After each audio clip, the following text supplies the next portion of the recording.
नमस्कार, आदाब, सत श्री अकाल। स्वागत है आपका हमारे YouTube चैनल ट्रैवल स्टोरी। जैसा कि पार्ट 1 में हमने बताया था कि हम बिना प्लान के घर से निकल गए थे और नैनीताल से अल्मोड़ा, अल्मोड़ा से कौसानी, कौसानी से बागेश्वर पहुँचते पहुँचते हमें रात हो गई थी। तो शुरू करते उससे आगे की स्टोरी। जो लड़के ठंड के दिनों में सुबह 9 बजे उठते थे, आज उठ गए हैं 5 बजे। 5:30 बजे तक हम तैयार होके हमने अपनी यात्रा शुरू कर ली थी। अभी तक हम सभी अलग चल रहे थे और इस बार हम रात को इकट्ठा हो गए। अब हम साथ चल रहे हैं तो यात्रा होने वाली काफ़ी शानदार। देखेंगे बर्फीली चट्टानें, साथ ही आपको भी दिखाएंगे। चलते हैं। प्लान अभी भी कंफ्यूजन में चल रहा था कि हमें जाना किधर है, क्योंकि इस रूट पर अभी भी 2 पॉइंट पड़ते हैं, एक पिंडारी, दूसरा मुंशियारी। सूरज की पहली किरण के साथ पहली दुकान जो खुली मिली वो मिली हमको 23 किलोमीटर दूर कपकोट में, जहाँ पर सामने आग भी जल रही थी और हम सभी को चाय भी पीनी थी। तो प्लान बना कि क्यों ना यहाँ पर चाय पी जाए। साथ ही हम डिस्कस भी कर लेंगे कि हमें जाना किधर है। और ये है सरयू नदी और ऐसे ही हम 2-3 नदियाँ पार करके और कुछ पहाड़ पार करके अपने डेस्टिनेशन तक पहुँचेंगे। साथ ही बर्फ़ से ढकी कुछ पहाड़ियाँ हमारे सामने दिखेंगी, उसे हम आपको आगे दिखाएंगे। डिस्कशन हमारा समाप्त हुआ और कंफर्म हो गया था हम मुंशियारी की तरफ ही जाएंगे। और मुंशियारी की बात करें तो ये पड़ता है पिथौरागढ़ में, जो कि चाइना बॉर्डर से लगता है। साथ ही हिमालय की तरफ हम बढ़ रहे हैं। और आपको एक चीज़ बता दें कि यहाँ लोग जो रास्तों में गाड़ी का इंतज़ार करते हैं वो इस तरह से आग जला के करते हैं, क्योंकि ठंड काफ़ी है। हमारे लिए भी ठंड काफ़ी बढ़ने वाली है। एक चीज़ आप ध्यान रखना, अगर रास्ते मुश्किल होते जा रहे हैं तो समझ लेना मंजिल नज़दीक आ रही है। और उसी के साथ हमारे पास पहुंची है सूरज की पहली किरण, जो कि शानदार एक व्यू पॉइंट बन जाता है हमारे लिए। और यहाँ पर रुक के हमने थोड़ी देर कैमरा में फ़ोटोग्राफी और थोड़ी सी बकचोदी भी करी और उसके बाद हमने अपना दोबारा से मुंशियारी की तरफ रास्ता शुरू कर दिया। अब ठंड थोड़ी कम होने वाली थी, क्योंकि सूरज की किरणें हमारे पास पहुंचने लगी है और रास्ते बड़े खूबसूरत से लगने लगे हैं। पहाड़ से ऐसा लग रहा है कि जैसे पहाड़ की चोटी पर सूरज बैठा है। और अब यहाँ से होते हैं हमें हिमालय के दर्शन। वो दूर चोटी हिमालय, जहाँ जाने का हमारा अभी प्लान है, जहाँ पर सिर्फ बर्फ़ ही बर्फ़ रहेगी।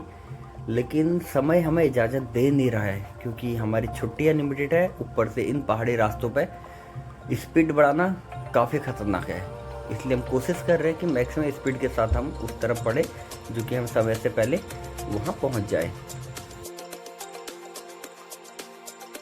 ये बस सबकी प्रॉब्लम है रे बाबू। बस ज़रूरी यह है कि साल में एक नहीं, सिर्फ एक हफ्ता अपनी ज़िंदगी को दे दो, जिसे आप बड़ी खूबसूरती से बिताओ और साल भर उसकी यादें तुम्हारे साथ रहे। हर नए साल में एक नई ज़िंदगी, बड़ा सुख मिलेगा तुम्हें। कोशिश करना कि एक बार दोस्तों के साथ कहीं दूर निकलें, बाइक से, कार से। घर वालों को, जॉब को या बाकी टेंशन को, पढ़ाई वढ़ाई जो भी है, सबको दूर रख के, सच में बता रहा हूँ, बेहतर ज़िंदगी लगेगी और वो ज़िंदगी को जीने में बहुत ही मज़ा आएगा। और ये खूबसूरत पहाड़, मैं अपना बताऊँ तो मैं तो कल भी सफ़र में था, आज भी सफ़र में हूँ। कल अपनों की तलाश में था, आज मैं अपनी तलाश में हूँ। और हमारा सफ़र जारी रहेगा, आज भी, अगली बार भी। लेकिन आपको बता दें, अभी हमारी मंजिल वो सामने दिख रही पहाड़, उस पहाड़ में जो रोड दिख रहे हैं ना, मैगी जैसी। मैं आपको 1 मिनट मैप के जरिए दिखाता हूँ।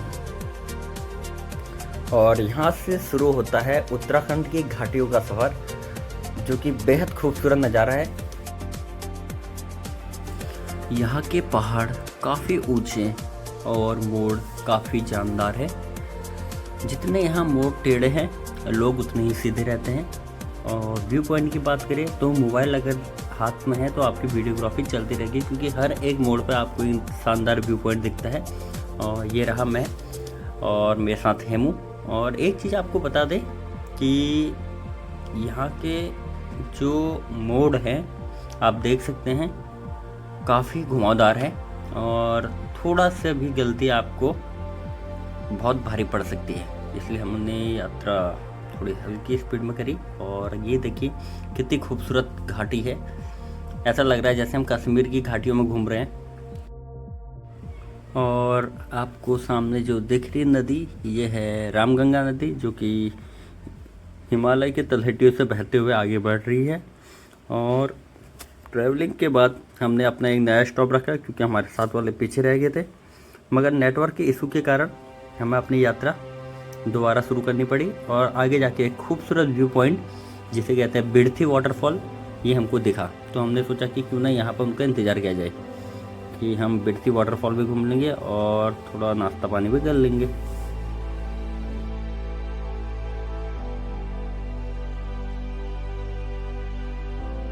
और ये रहा खूबसूरत बिड़थी वाटरफॉल। और इस खूबसूरती के साथ हमने थोड़ी बहुत फोटोग्राफी करी और फिर आता हमारे कहानी में ट्विस्ट, और हम निकलते वापसी घर को, क्योंकि जिस हिसाब से हमने टारगेट सेट किया था कि 12:30 बजे तक हम अपने टारगेट खलिया टॉप तक पहुंच जाएंगे, वो नहीं हुआ। हमें यहाँ खाना खाने में थोड़ा वक्त लग गया, और जब दुकानदार से पता चला लगभग 2 घंटे का रास्ता तुम्हारा अभी और है, साथ ही वहाँ का 3 से 4 किलोमीटर का वो ट्रैक भी है, उसके लिए भी वक्त चाहिए, मतलब कि हमें एक दिन और मुंशियारी पर रुकना पड़ता। तो ये ज़्यादा हो जाता क्योंकि हमारी छुट्टियाँ लिमिटेड थी, और इसलिए हमने डिस्कस किया और पता चला कि अब हमें वापसी घर को निकलना चाहिए। इस ट्रैक को अधूरी कहानी छोड़ के हम फिर कभी इस ट्रैक पर आएंगे, शायद जाएंगे, नहीं जाएंगे तो हम किसी और ट्रैक को कवर करेंगे अगली छुट्टियों में। लेकिन बड़ा दिल में दर्द जैसा हो रहा था सभी का कि यार इतना आगे पहाड़ घूमे, नदियाँ घूमी, झरने घूमे, लेकिन मंजिल नहीं पहुंच पाए। और लगभग हम सभी साथ ही एक साथ ही घूमने जाते हैं, और ये हमारी ज़िंदगी का सबसे लंबा सफ़र था जो अधूरा रहा, जिसे कवर करने के लिए हम घर से चले तो आए मगर कवर नहीं कर पाए।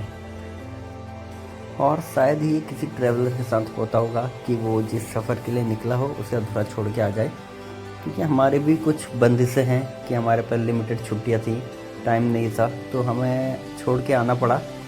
मगर हाँ, अगली बार का प्लान हमारा जो बनेगा वो एक मैनेजमेंट के साथ छुट्टियों का प्रॉपर न्यूट्रलाइज करके हम निकलेंगे। इतने लंबे समय के बाद थोड़ी मरम्मत ज़रूरी थी, क्योंकि अभी घर जाना बड़ा चुनौतीपूर्ण है। घर वालों को बोला था एक दिन में आ जाएंगे, और हमारा दूसरे दिन की शाम होनी शुरू हो चुकी है।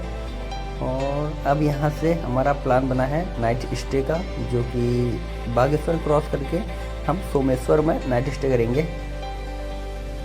हमारे इस अधूरे सफ़र का मुख्य कारण था कि हमारा प्लान नहीं था, गोल सेट नहीं था कि हमें जाना कहाँ है, क्योंकि हमने लॉन्ग रूट अपना लिया था। अगर हमें जाना वही होता और हम लॉन्ग रूट ना जाके शॉर्ट रूट से जाते तो शायद हम वहाँ पहुँच जाते। लेकिन हमारे बीच एक गणतज्ञ मौजूद है, वो है हेमू, जो कि कैलकुलेट कर रहे हैं कि हमें प्रति घंटे हमारी रफ्तार क्या होनी चाहिए, जिससे कि आज सूरज ढलने से पहले हम रानीखेत पहुँच सके। लेकिन इन पहाड़ी रास्तों पर आपके सारी कैलकुलेशन फेल हो जाएंगी। ठंड के दिन है, सूरज जल्दी ढल जाएगा, इसलिए हमारा प्लान बना कि अब रानीखेत ना जाके हम आराम से ट्रैवल करते हुए सोमेश्वर पर आज रात नाइट स्टे का प्लान बनाएंगे। सोमेश्वर जो कि थोड़ा नज़दीक था और हमने रेस्ट किया, हमारी मंजिल का मंजर बन चुका था, और एक दूसरे को देख के बस हंसे जा रहे थे कि क्या करने आए थे और क्या कर रहे हैं। दोबारा बाइक स्टार्ट करी और चल दिए सोमेश्वर की तरफ। चाय के एक घूंट के साथ सुहानी शाम और चांदनी से बिखरी इस रोशनी के बीच हम चल दिए सोमेश्वर के मार्केट की तरफ अपना आज रात का आशियाना ढूंढने के लिए। अभी सफ़र ख़त्म नहीं हुआ है, क्योंकि सफ़र शुरू होगा कल सुबह सोमेश्वर से रानीखेत और रानीखेत से अम्बारा रामनगर। मिलते हैं कल आपसे, फ़िलहाल के लिए अलविदा।